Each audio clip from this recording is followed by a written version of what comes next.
finish off this intense triple header of Texas, Mexico, we make our way now to the Interlagos track, a staple on the Formula One calendar in Brazil.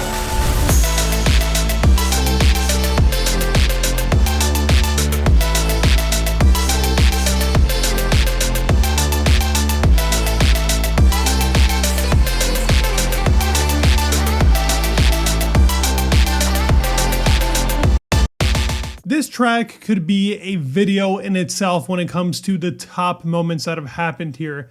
It has history like no other track and moments that will probably never be replicated again. But to go over some of the very special ones, we got to start off with the king of Brazil himself, Senna, when he finally ended up getting that victory that he struggled so hard to get in a car that was not even working correctly, at least gear-wise. He was stuck in a gear. And it definitely goes down as one of those very sweet moments in Brazil, kind of like Leclerc in Monaco. It was meant to happen, and it finally did it for Senna. The 2003 Brazil GP was just chaotic. There was so many things happening. The actual winner of the race himself, Kimi Räikkönen, was not actually the winner of the race, and then was announced later on that it was a different driver after the whole red flag situation. That GP in itself, yet again, could be a video in what was such an eventful GP.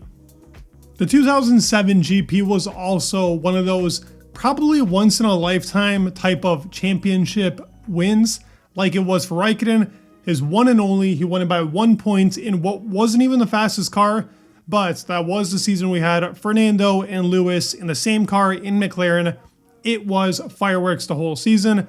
That continued in Brazil. Fernando actually outscored Lewis here, but they both ended up finishing on 107, and it was 108 that gave Kimi that crazy championship victory by 1 point. He was down by 17 points on Lewis 2 races before, so probably one of the biggest turnarounds, especially in 2007 when the point system was different. This season then followed up with another chaotic championship win by Lewis Hamilton when he overtook a car that was pretty much retired at the very end of the GP to give him just enough points to win his first championship with McLaren against Felipe Massa, who was actually celebrating because he had an outstanding GP, but Lewis ended up having more points in what was a very controversial 2008 season anyways. It's still being looked into in the courts, so just tells you how chaotic one GP out of the many were in 2008. But then, obviously, our now 3-time world champion, possibly 4-time world champion, pretty much introduced himself to the world in the 2016 Brazil GP. This was Max Verstappen's coming out and hunting everybody. The overtakes he made here were just class. It was a wet GP, that's why we call him such a wet specialist now. He's outstanding in the rain, and this 2016 GP just showed that off. Overtaking Nico, catching the car on what was a nasty drift. Looked like he was pretty much driving an R34 and not an actual Formula One car. It was impressive to say the least at his age to do that. What a GP, and if not, one of his best GPs of all time. Now this leads us into the more modern era of Brazil. 2021 had that insane performance by Lewis, where obviously he had a very fast engine, but made so many overtakes and was just very impressive to say the least, and had to go through a Max that was a very different type of Max in 2021. Yes, we saw a little bit of it in Mexico. I think nothing competes with how Max was in Brazil, obviously fighting for his life. But to go back just a couple of years, just so you know, I would never miss the 2012 Brazil GP. Like I said, it's moments and moments and moments. This one was a roller coaster. We obviously have the iconic Fernando Alonso meme, his face here. This happened in 2012 when he thought he would have won this GP, had a very impressive one, but Seb Vettel got pretty much let through by Michael Schumacher to end up getting a P6 position. And I still look back to this moment and never know how to feel because 2 of my favorite drivers are Fernando and Seb, but Fernando's number 1. So it's a very tough debate I have in my head about this GP. It was a hell of a roller coaster for me. But obviously 22 had an insane K-Mag pole, and then George Russell won the race. And then in 23, Fernando Alonso had probably one of his best races in his career, being the old man that he is, defending Checo for so many laps in the faster car. What impressive technique. one of my favorite GPs to watch of all time. It was just so fun because of Fernando. And that's why this Interlagos track is going to always be a staple in Formula One and is, if not, the best track of all time. But going into the preview, we are going on the softest tires. This track can stress the tires pretty hard. They did that at least in 23. I expect the same to be in 24, and strategy can be very mixed up due to it also possibly, very possibly, being a wet weekend, which would be a nice change. We've seen a lot of dry. I would like to see some wet as well. But if it is dry, the traction is going to be around a 3. Tire stress, they say a 3, could even be bumped up to a 4. Asphalt grip's a 3. Braking is either a 3 or a 4. Just overall on the track, Sector 1 is not very hard braking, but Sector 2, very hard braking zones, very tricky. The track evolution is going to be high. As little time left on the clock as possible is the best for qualifying, but there is a possibility of a red flag. It's happened now 2 years in a row. Wouldn't shock me if it happens for a third. And the downforce is going to be a 4. I don't necessarily agree with this graphic. I think the downforce here actually could be between a 4 to a 2. Typically, I would say a 2 or a 3 is what most teams run. You need the top speed. For Sector 3, it's essential. Sector 2, you might lose some time, but maybe because of what they saw, at least in the tire stress in 2023, maybe they're going to go to a higher downforce. It's typically a track that could have either a 2 or a 4, so we'll have to see.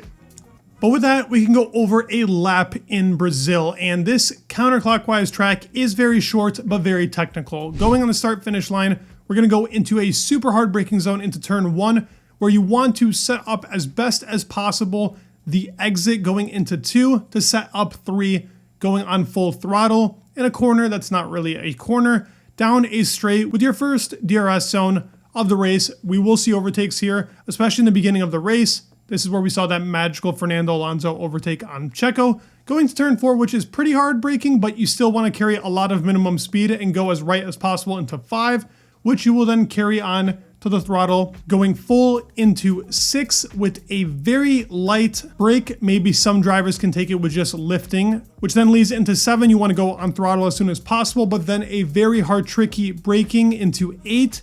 Then in 9, you want to go as right as possible, setting up the exit into turn 10, which is also a very hard braking zone, into 11, which is a full throttle, which will then lead you into the last hard braking zone of the track, which is 12. Then it's full throttle from there. You want to try and get on traction as fast as possible. 14 isn't much of a turn, neither is 15, but you want to do as little steering inputs as possible to then finish off a lap on the beautiful Interlagos track. But with that said, let's go over my predictions for the beautiful track that stands in Brazil. Now, obviously, it's super close amongst the best, the worst teams, and the top 5, but we're going to try our best to get them right. I think this track is going to be more telling than we saw in Mexico and in Texas. So for the best teams, I think it's pretty obvious here. I could be wrong. McLaren, to me, seems like these types of tracks. This track has a lot of similarities to that of Zandvoort. There are some Barcelona aspects to it as well. I think this is a very good track for them. Those medium speed corners, they've been very strong there. McLaren to me is P1. I think Ferrari is going to carry the momentum, and purely off of that in P2, I don't see them being necessarily close to McLaren, but I do see them as the second fastest car. And I think in P3, I'm going to be a bit bold. I think Mercedes is actually going to fix their car and go ahead of Red Bull for this GP. The car is super inconsistent, but at its time, it can be a good car, and I think Brazil is going to be that track. Now for the worst teams. It's very tricky and a toss-up here, with the exception of Sauber. Solid P10. They've been better. Mexico was okay. This track will expose yet again those weaknesses. In my opinion, it's going to be very close because it's a short lap, but that shouldn't take away from that Sauber car is very bad. I do think Alpine has a chance of doing better here. A chance. The Williams car is also very up for debate. Aston had a good 2023 GP. This 9 and 8 is up for pretty much anybody, but my prediction of it is going to be Alpine, and then I'm going to put in Williams. I think Aston is going to come back a bit. I think the Haas car is very strong, and I do think the RB should have a better GP here as well. That floor that they brought in with Liam in the car, Yuki's also been good. I don't know. I have high expectations for the RB car. So I think for 9 and 8, it's going to be your Alpine and it's going to be your Williams. But then for the top 5, let's go over that quickly. In P5, I'm actually going to have Max. It's going to be one of those frustrating races, but he's still going to make his way up to P5. Full race, not sprint. No sprint talk here. But P5 for Max. P4, I'm going to put in Carlos. I think Carlos is going to have a good GP, but he ain't going to be Charles. Amazing Mexico GP. Thank God he ended up actually winning another GP before the end of the year. Fully deserving of it. And the great driver that Carlos is deserved at least another victory in the Ferrari. I'd love for him to get one more. Hopefully he proves me wrong in Brazil, but I don't believe it. I think Charles in P3, he loves this track and typically comes out on top over Carlos. And then I think Oscar's going to have his redemption arc here in P2. And I think Lando's going to be chef's kiss here. I think it's going to be solid in Interlagos. P1 for Lando. Another big gap in the championship. And it will make for a very interesting 3 last races for Lando versus Max. Love to hear your thoughts down in the comments below. McLaren seem like the very solid car here. Even with an upgrade coming, that should help them as well. But I'd love to hear your thoughts. Let me know what you guys think in the top 5 best, worst teams. Leave them in the comments down below. Please leave a like, subscribe. It'd mean the world. And peace.